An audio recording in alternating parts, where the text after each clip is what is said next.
So, good morning po sa inyong lahat. And, batiin muna po natin ang ating katabi. Sabihin niyo po, I'm glad you are here. Sabihin pa po ninyo, you are blessed to be a blessing to others. Ayan. So, bago po tayo mag-umpisa, atin muna pong i-declare ang ating pong full verse, ang Luke 4:18 to 19. So, everybody po, the Spirit of the Lord is upon me because He has anointed me to preach the gospel to the poor. He has sent me to heal the brokenhearted, to preach deliverance to the captives and recovering of sight to the blind, to set at liberty those who are oppressed, and to proclaim the acceptable year of the Lord. For our God is Jesus, the Anointed One, the miracle-working God.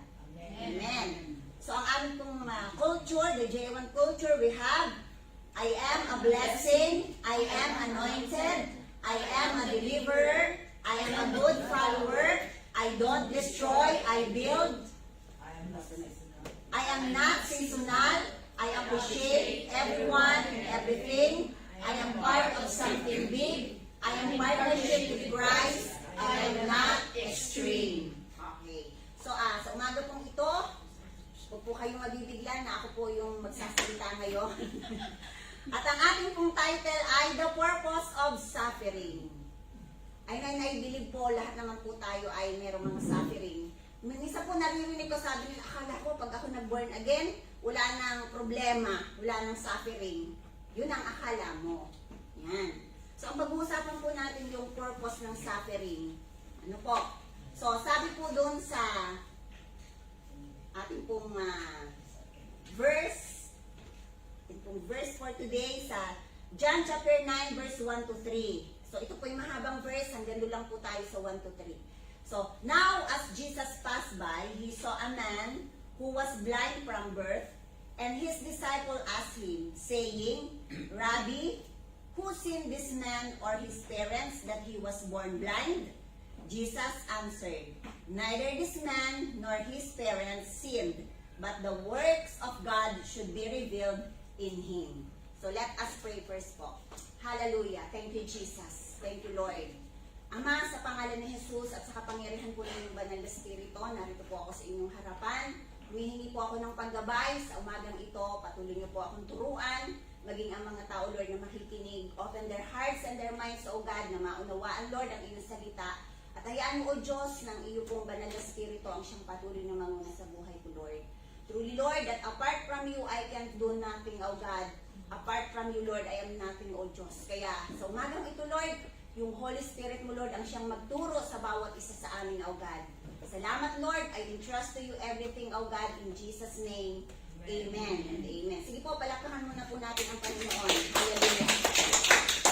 Yes, hallelujah. So, ang ating pong objective, so understand the biblical purpose of suffering, recognize how suffering draws us closer to God, and respond to suffering with faith and trust in God.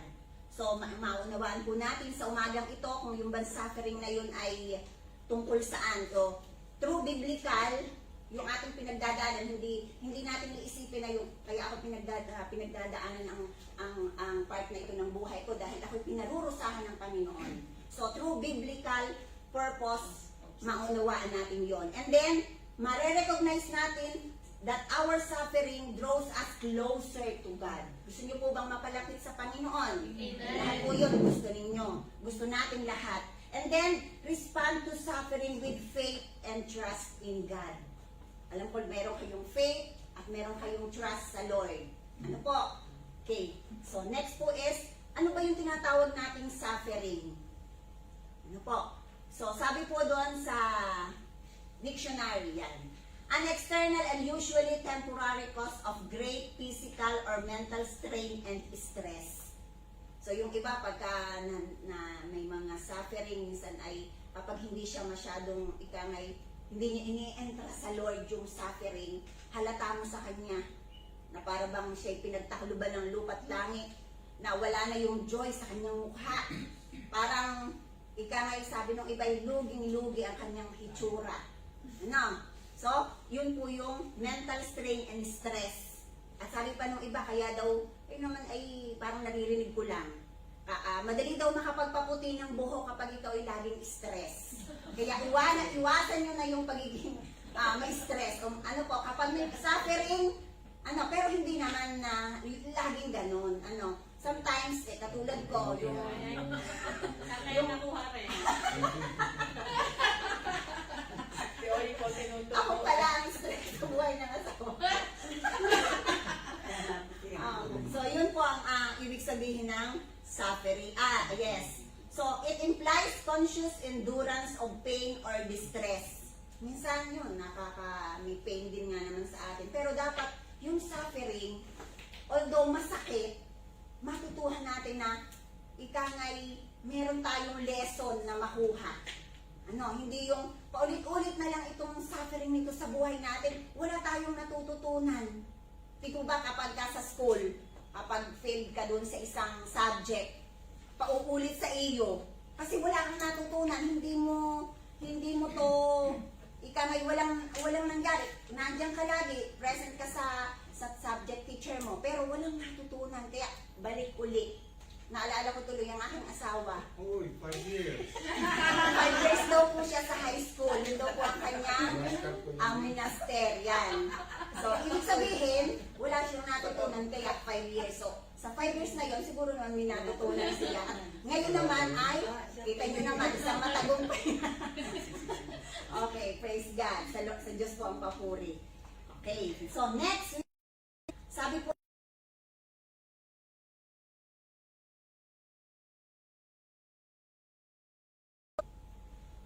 so huwag niyo pong iisipin yun na ay ako may sakit karamdaman, nagdamaranas ako nito, kulang ako sa pera, kulang ako sa pagmamahal, hindi ako mahal sa amin. Ano pa ba yung mga naririnig kong mga sinasabi, ganito ang asawa ko, o ganyan ang aking kapatid, hindi man lang ako minamahal. So, huwag niyo pong iisipin that is the punishment dahil may kasalanan kayo. Ay, siguro kaya nagkaganito ang buhay namin dahil ako'y mas makasalanan. Kaya ako'y nakaranas ng ganitong buhay dahil nung ako'y binata, ako'y ganito. So, kung talagang ikaw ay tinanggap mo na si Lord sa iyong buhay, totally, hindi yung sa bibig lang, kailangan doon sa puso. Hindi mo yun maiisip na. Dahil kahit kailan, hindi po ang Diyos nagbibigay ng parusa. Tinuturuan tayo. Ano po? Sunod.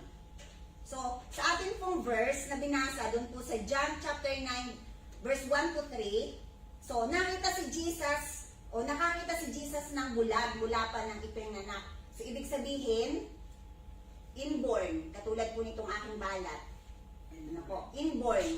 Hindi po ito kinagat ng lamok o binugbog ako ng asawa ko. Ano po, hindi po. Ito po talaga inborn. So doon po sa verse na ating binasa, sabi po doon sa neither he or not his parents sinned. Nung makita ng mga alagad, tinanong si Jesus, Guro, sino po ang may kasalanan kung bakit yung lalaking yun ay bulag? So, nung panahon yun po kasi, ang paniniwala ng mga disipulo ay kapag ang isang tao ay may suffering o bawa bulag o ipinanganak na may something, katulad nga ng bulag, iniisip po ng tao ay kasalanan ng magulang. Kasi yun daw po yung nakaka-apekto sa anak. Pero minsan din nga po, sa bagay, yun naman po sa aking pamangkin, sabi daw po nung iba, siguro naman kaya daw po yung anak ng aking pamangkin ay pipi, hindi nakakasalita o bingi. Kasi nung siya daw po ay buntis, ay uminom yata ng gamot kasi inuubo yata siya nung time na buntis. So naka-apekto daw dun sa anak. So nung ma-discover, hindi po nakakarinig. Kaya pala po yung bata kapag umiiyak ng mga time na mga siguro 1 year old to 2 years old, sobrang lakas. Talagang asin yung kanyang bibigay, lakas. Nasa kanila, maririnig mo sa kapitbahay ang boses. Yung pala po ay may depresya ang kanyang pandinig. Pero dito po sa ating pinag-uusapan, pinanong po ng mga disipulo si Jesus, Guro, sino po yung may kasalanan? Bakit po siya po siya ipinanganak na bulag? Nagtanong, kasi nga, nung panahong iyon, ay yun ang paniniwala ng mga disipulo. So, sabi naman ni Jesus, naisip ng mga alagad na ang karamdaman ay resulta ng kasalanan, kasi nga po nung panahong iyon ay paniniwala nila ay ganun. Na kapag makasalanan ng magulang, makakaapekto sa anak. So, kasalanan ng magulang ay maaaring makaapekto sa anak. So, hindi lang siya nagkasala o ang kanyang magulang. Yun po ang respond ni Jesus. Hindi, wala sa isa man sa kanila ang nagkasala. Hindi ang kanyang magulang, hindi siya mismo. Kaya, nung na-realize ko po ito, kasi ito pong aking sineshare sa inyo, ito po isa sa mga devotion ko. So, nung akin po itong nabasa, so parang kasi lagi ko pong burden sa sarili ko, sabi ko, bakit ako'y teacher? Eh, ganito ang hitsura ko. Dapat ako'y, kasi nga po, kung hindi po kayo naniniwala, ako nga po sobrang mahiyain before. Ngayon po medyo nakapal-kapal na. At syempre, tinuturuan ako ng Lord. Kasi nung time na yun sabi ko, kuya, anong aking kukuning course? Sabi ng kapit, mag-teacher ka na lang. Tuwan-tuwa naman ako, akala ko yung sarap at So pagdating ko dun, yung pala lagi kang nasa harap ng kaklase mo na daming at lagi kang magre-report. Pero sabi ko, Lord, bakit ganito kinuha ko? Hanggang sa nag-promise ako sa Lord, Lord, makatapos lang ako dito, ako sa iyong school magtuturo. Kasi nga, nahihiya akong humarap sa mga tao. Yun ang pinaka-weakness sa buhay, yung haharap sa inyo, dahil nga, meron akong balat. Pero, at saka nung ako'y magsisimulang magtuturo sa mga bata, malaki pa sa akin ang kaba ko dahil baka mabuli ako. Mabubuli ako, sabi ko, baka sabihin ng mga bata, may balat, o anong nangyari kayo? Pero, sa kapapanalangin ko po, nasabi ko, Lord, sa iyo ko maglilingkod, I am loved by the students. At halos nga, hindi naman sa pinagmamalaki kapag ka mga Teacher's Day, Christmas Day, ako yung pinakamadaming dalang regalo na galing sa estudyante. Kaya sabi ko, Lord, thank you, I am loved. Hindi lang ikaw ang nagmamahal sa akin, pati yung mga nakapaligid sa akin. Dahil minsan, na-o-offend sila sa akin na una pa daw tingin nila sa akin ay, ang tawag doon,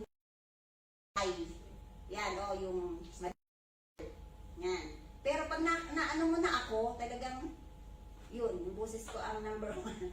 Hal-hal, yan, ng aking, sabi ng aking mga co-teacher, hal-hal. Alam niyo po yung hal-hal? Laging malakas tumawa. Yan. Kaya pala talaga ngayon. So, naisabihin ni Jesus na ang pagdurusa, kahirapan, pagsubok o sakit karamdaman ay hindi dahil sa kasalanan. Closing prayer na po tayo. Hindi.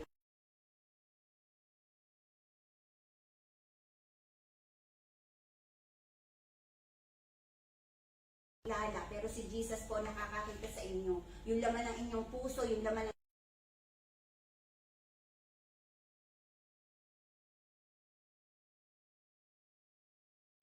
hindi mahal ng Panginoon. Ano po? Next! Ano po ang sabi? So, neither his man or his parents sin, said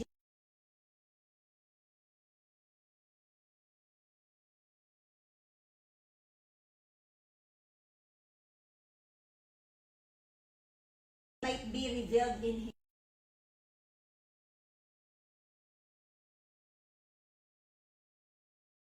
Sakit karamdaman ka? Ano pa?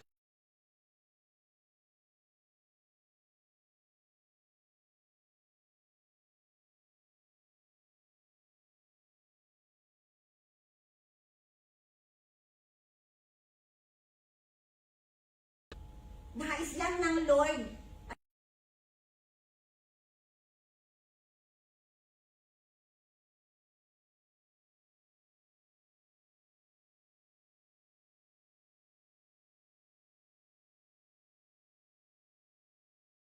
Manghilamos ka dun sa iyo. Sasabihin, ikaw ay ako ang nagpag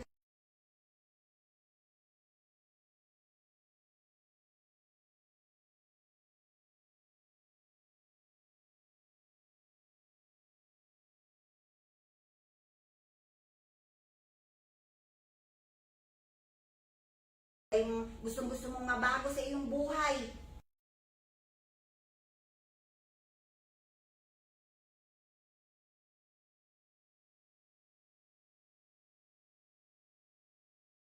Na uli.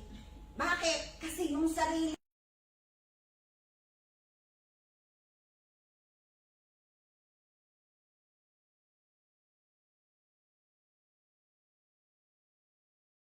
tulungan mo ako.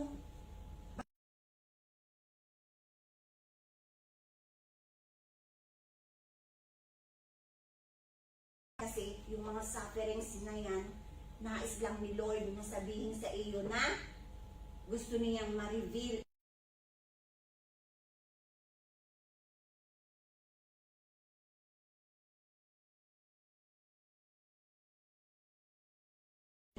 si Lazaro nga, patay na, pinabangon ko pa. Yung dagat, hinawi ko, pinadaan ko ang mga anak ko. Yan pa ba yung pinagdaraan ng iyan? So, wag na wag po natin iisipin yun. At minsan din po, sa buhay natin, nagiging judgmental tayo. Bakit? Kasi pag minsan nakakita tayo halimbawa ng isang, ayun nga, katulad ng may mga kapansanan, minsan iniisip din natin na, ay siguro ang magulang nito, ito yung mga sinasabi ko po kasi mga naririnig ko. Sabi ay, ang anak nito puro babae, palibhasa ang ama na yan ay babaero. Yun po yung mga naririnig ko. Yung pamilyang yan, palibhasa ang magulang ay, anong tawag doon, yung mga nagsusugal, kaya lang mga anak, puro sugaron. Mga ganun ang mga naririnig. So, hindi natin alam yung kanilang buhay, kaya huwag natin silang i-judge. Ano po? So, kumbaga parang tingnan na lang natin, and then, katulad din nga po yung nangyayari sa atin sa bansang Pilipinas. Diba, corruption na-expose. Ako po isa doon sa nagpe-pray na sabi ko ma-expose yung mga magnanakaw. At yan na nga, na-expose na nga ang mga magnanakaw. Sabi po, narinig ko po kay Rev Ito, huwag natin silang kagalitan. Instead,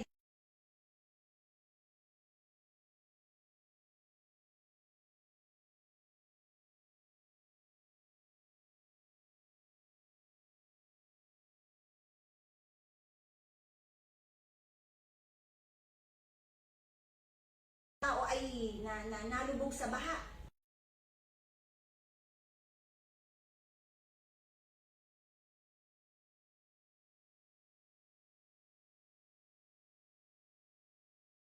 Mastermind na yan, si Romualdez. Ako sinasabi ko.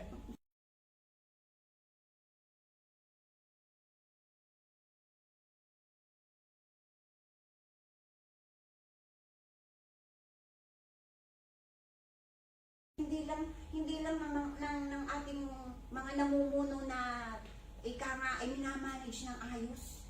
Napakayaman ng ating bansang Pilipinas. Yung history natin, di nagpunta dito ang mga taga-ibang bansa. Oo, para yung spices, ano. So, tayo mga Pilipino, pwede natin tayo ang ika nga ay mag-manage nito para umangat pa ang bansang Pilipinas. Yan, naging history na po tayo.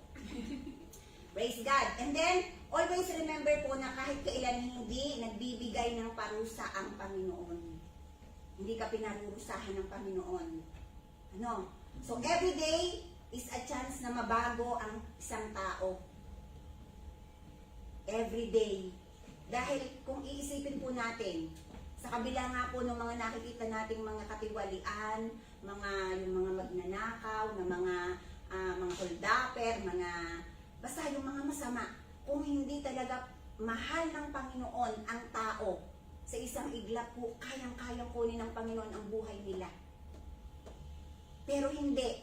Ano ang sabi? Diba? Sabi sa John 3:16, for God so loved the world that He gave His only begotten Son. Bugtong na anak, isang anak kung kayo kaya, yung katulad ni Sister Joanne, ibigay mo kaya ang iyong anak, ika-isa-isa na. Ibibigay mo yun. Pero ang ating Panginoon, dahil sa pagmamahal sa atin, ibinigay niya. Kasi mahal na mahal tayo ng Panginoon. Ayaw niya tayong mapahamak doon sa impyerno. Dahil kung hindi ibinigay ng Lord ay 101%, pag namatay tayo dito, diretso doon sa impyerno. Kaya everyday, it's a chance na mabago tayo. Baguhin natin. Ano ba yung dapat baguhin na nagiging hadlang natin sa para hindi tayo makakilos o hindi makakilos ang Panginoon sa buhay natin. At sometimes, yung mga sufferings, yun ang nagiging daan. Naalaala ko ang aking anak na si Erich, pagdadating galing sa trabaho. Naku, ang dami pagod na pagod dun sa ganito. Ibinigay sa akin, hindi ko pa naman kaya. Ay, ako ipagod sa ganito, ganyan. So, one time, pinausap ko, anak, huwag kang magreklamo, ang ibang tao walang trabaho.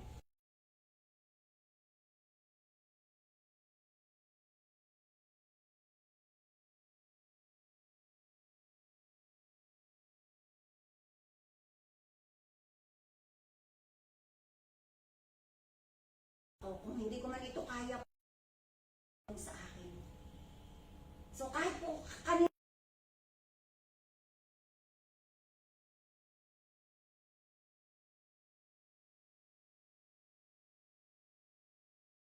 pero sabi ko, Lord, may purpose ka. Kaya ganito, minsan nagiging ganyan para tayo mapalapit sa Lord. Para tayo mag-pray lagi. Kasi baka kukunti yung time mo.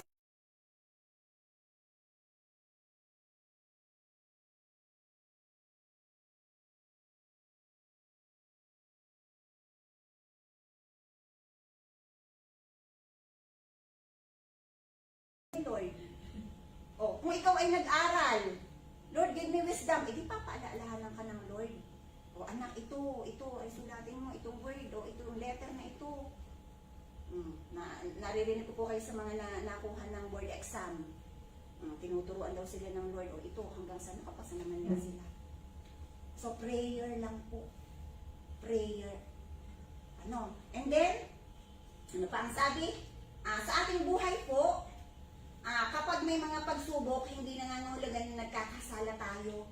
Yun po minsan ang iniisip natin, ay, ako'y kulang sa prayer, kaya ako'y ganito ngayon. Ay, ako'y nakapagsalita kanina ng gayon, kaya, yan, ako'y pinarurusahan na nga ni Lord. No, huwag mo pong iisipin na ang Lord ay nagpaparusa. Lagi pong nagmamahal si Lord. Kailanman hindi nagpaparusa ang Lord. Huwag natin sasabihin, ay, kaya yan ay mga naghirap, yung ay pinaparusahan na. Minsan kasi hindi namang iniisip. No, hindi ang kailanman nagpaparusa ang Lord. Nagtuturo. At kailangan yung pagtuturo ng Panginoon ay matutunan natin. Na tinuturuan ka na doon sa lesson na pinagdaanan mo, ngayong kinakaharap mo, hindi ka pa rin natututo at sabi mo, ay, ito'y deserve ko. Deserve ko itong parusang ito. Wala pong ibang deserve, kundi ang Panginoon na dapat siya ang laging napapapurihan sa buhay mo. Sa bawat suffering na nararanasan, sa Lord pa rin ang papuri. At sabihin natin lagi sa ating sarili, kapag meron tayong ganitong pinagdaraanan, Lord, may purpose ka. Amen. Lord, may purpose ka. Halimbawa, on the way ka sa pagtatravel, biglang na-traffic, huwag kang, ay naku, sino bang may kasalanan? Ay, yun palang isang, ay bumalandra yun, naku, ay ako'y malilate. Hindi, sabihin natin, may purpose ka, Lord, kaya nangyayari ito. Ay malay mo, kaya biglang may bumalandra doon, may aksidente ka palang madadaanan, di ikaw hinadlangan ng Panginoon para hindi ka makarating doon. Minsan tayo nagpe-pray, hindi pa ibinibigay ng Lord. Inip na inip ka na, sabi mo, Lord, ang tagal naman no. Tagal ko nang pinagpe-pray, fasting na nga ako, naging mabait na nga ako, ba't wala pa? Daya mo naman, Lord. Sabi ko, ganitong araw, ibigay mo na. Huwag tayong, wala tayong karapatang mag-ask ng question sa Lord na, Lord, ang damot mo, bakit ganito ang buhay ko? Hindi nang sabi mo, pangako mo, ako bibigyan mo ng buhay na ganap at kasiya-siya. Pero bakit ang buhay ko ganito? Laging sabihin natin sa ating sarili, Lord, may purpose ka. May purpose ka. At mawawala yung ikang nasa puso natin na inip. O yung ikang pag may galit, Lord, may purpose ka. Yung lagi ang ating sasabihin sa ating mga pinagdaraanan, Lord, may purpose ka.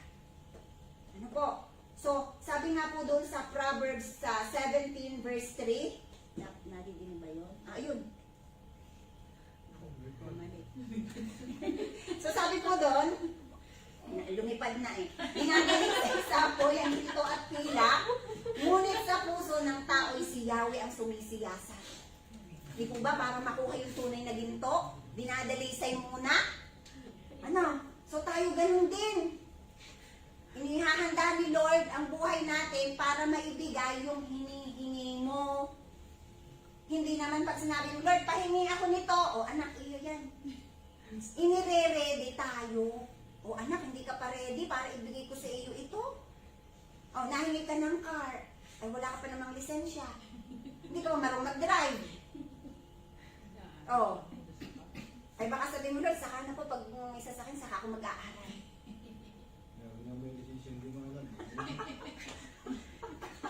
Yun lamang. Ano po? So, inihahanda kayo ng Lord. Ako yun. So,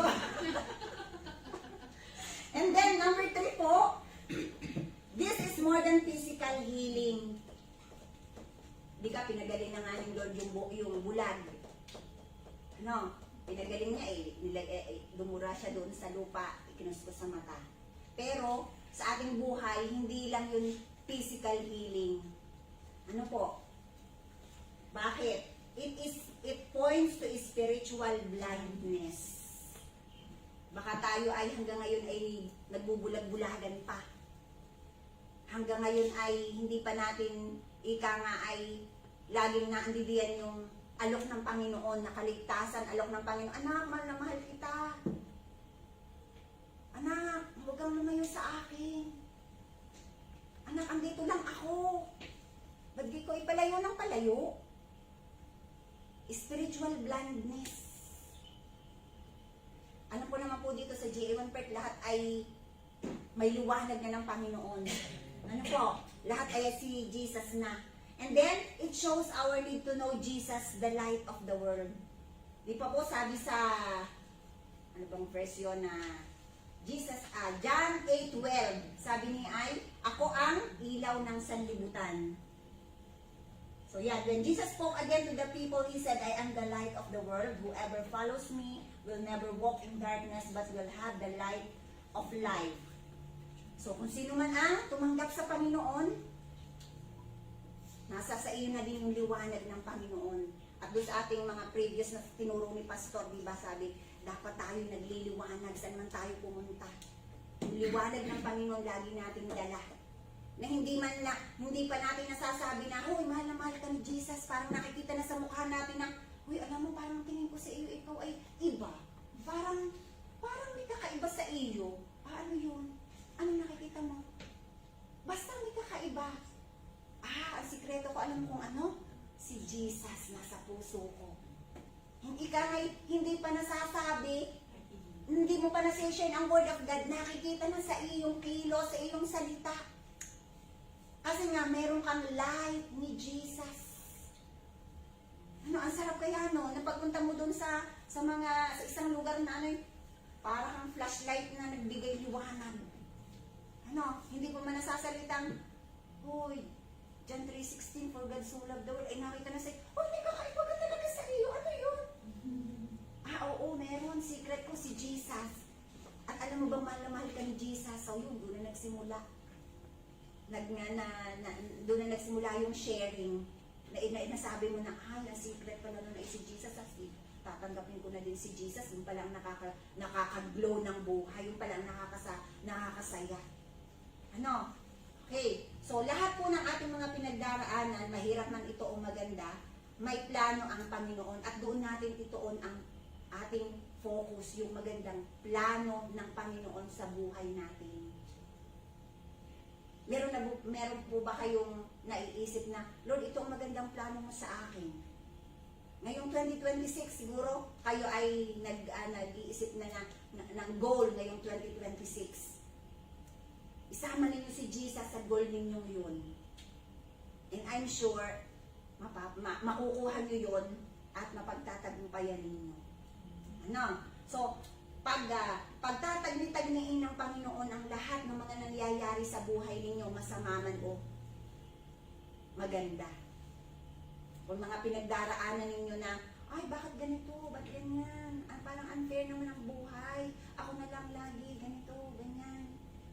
Lagi niyong isipin na yun ay part, ika nga doon sa ating culture, I am part of something big. Ano? So, isipin niyo yung nangyayari ngayon, yung pinagdaraanan, Lord, this is part of something big na magandang mangyayari sa buhay ko. This is part na sa victorious life ko. Ganun.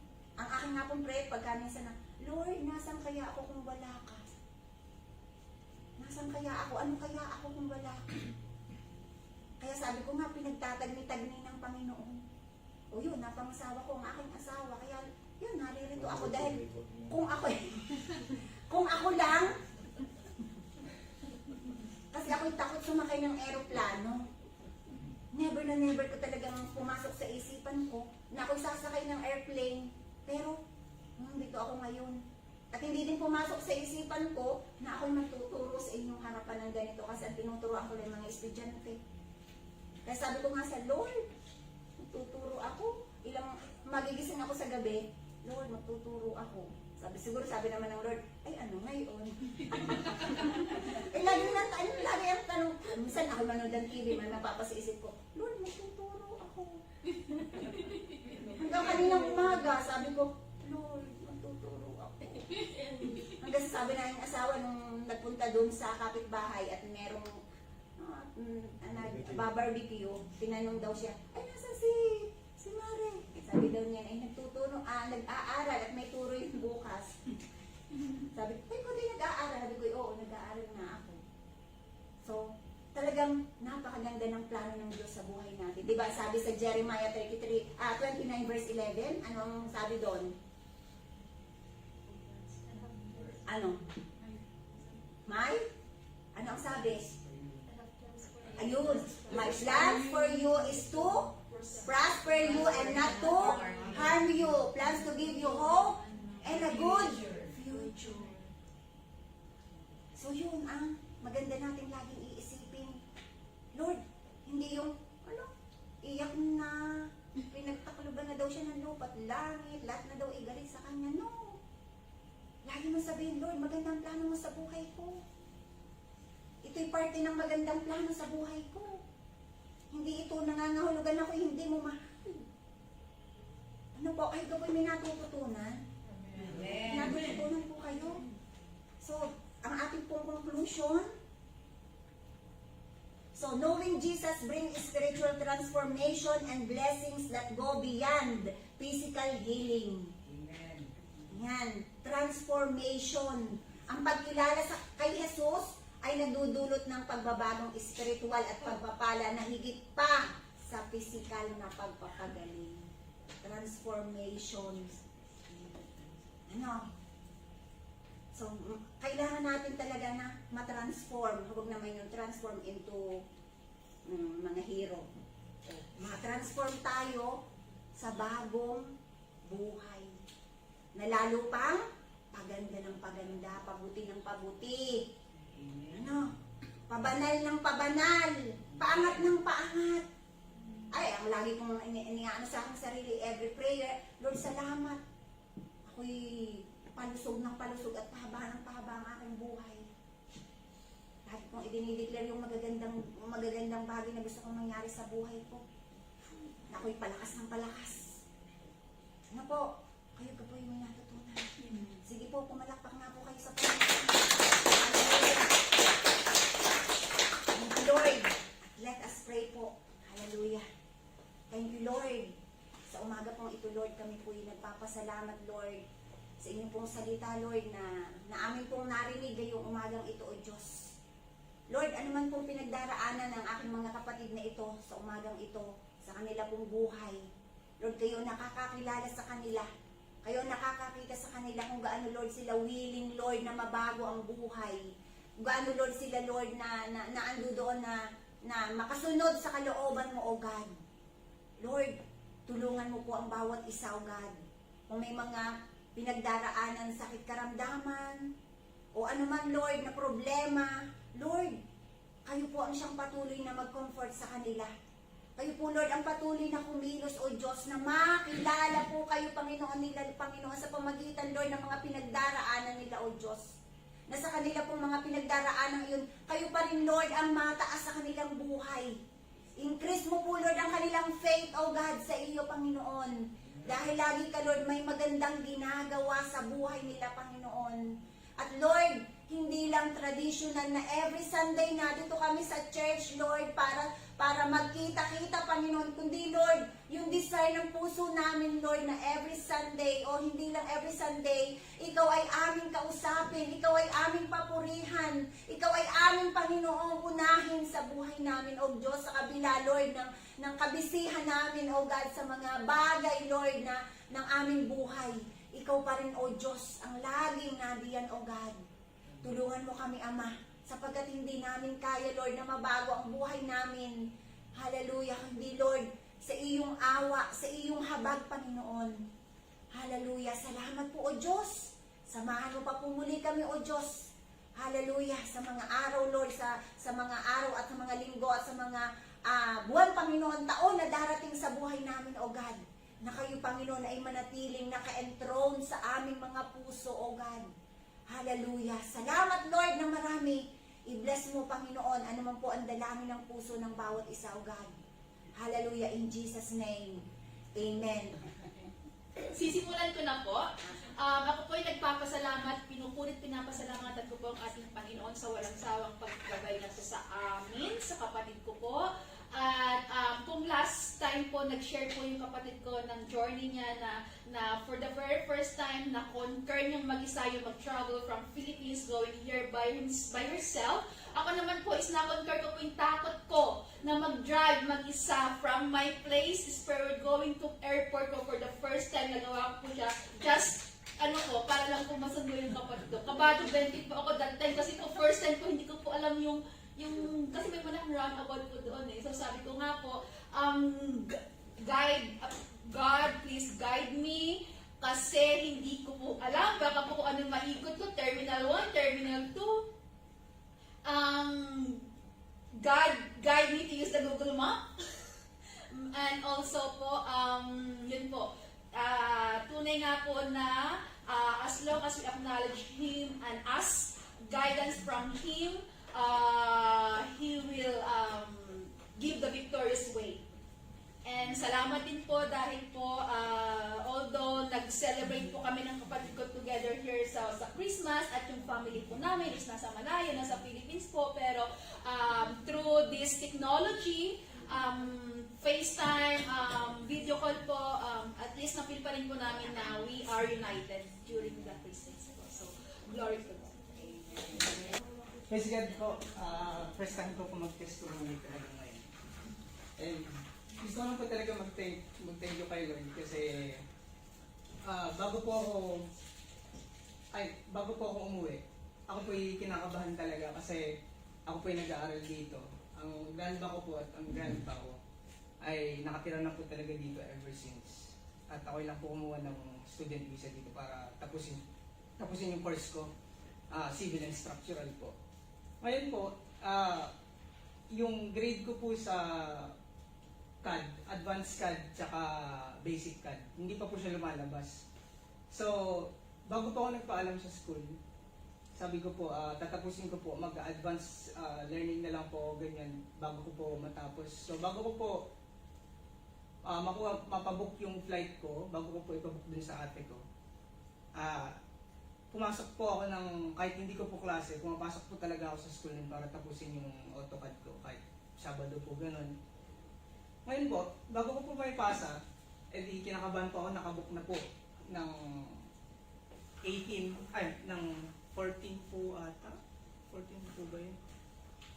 Basta first week po bago po mag first week ng December, nakabook na po yung ticket ko papuntang Qatar para mag-renew ng passport tsaka residency permit po.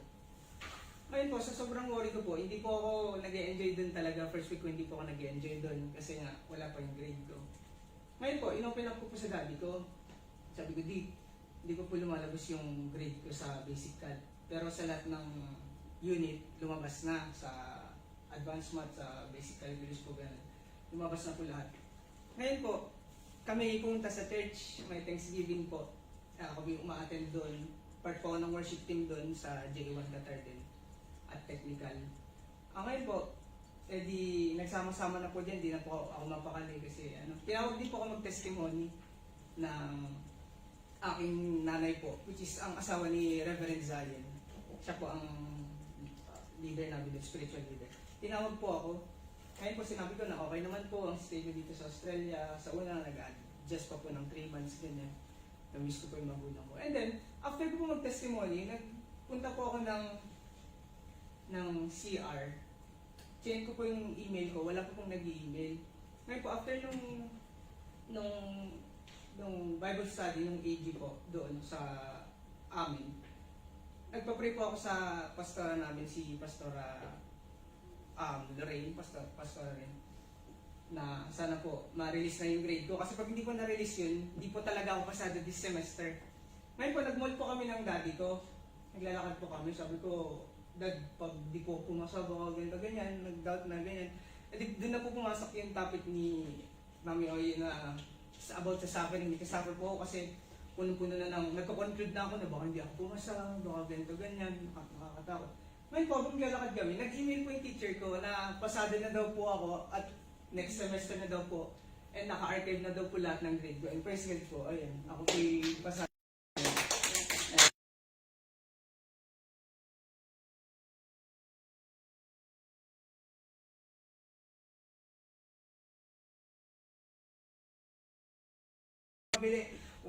Bumili na po ng pagkain, doon.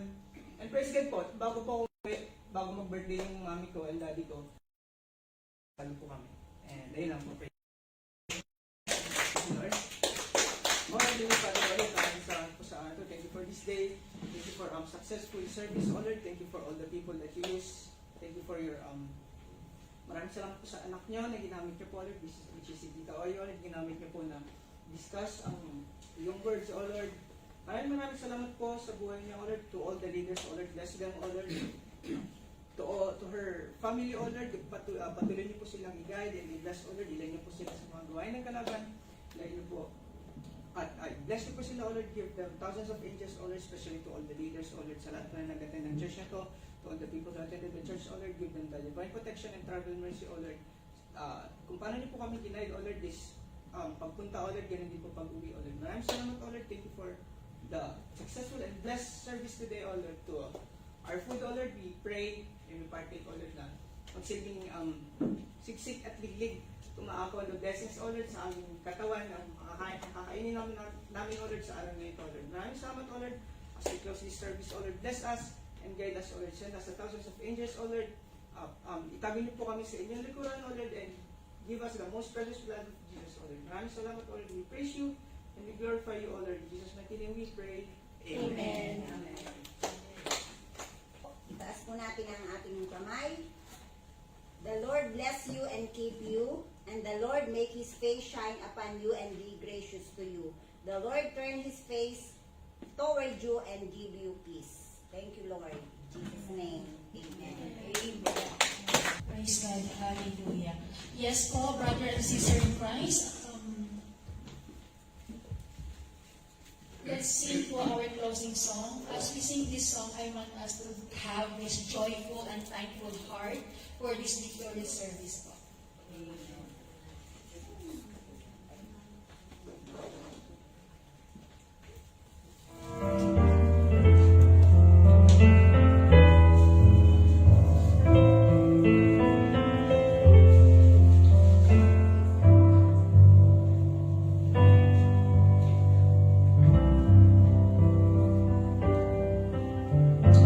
Moments like these,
and we praise you, Lord God, with our joyful and thankful heart. In Jesus' name we pray. Amen.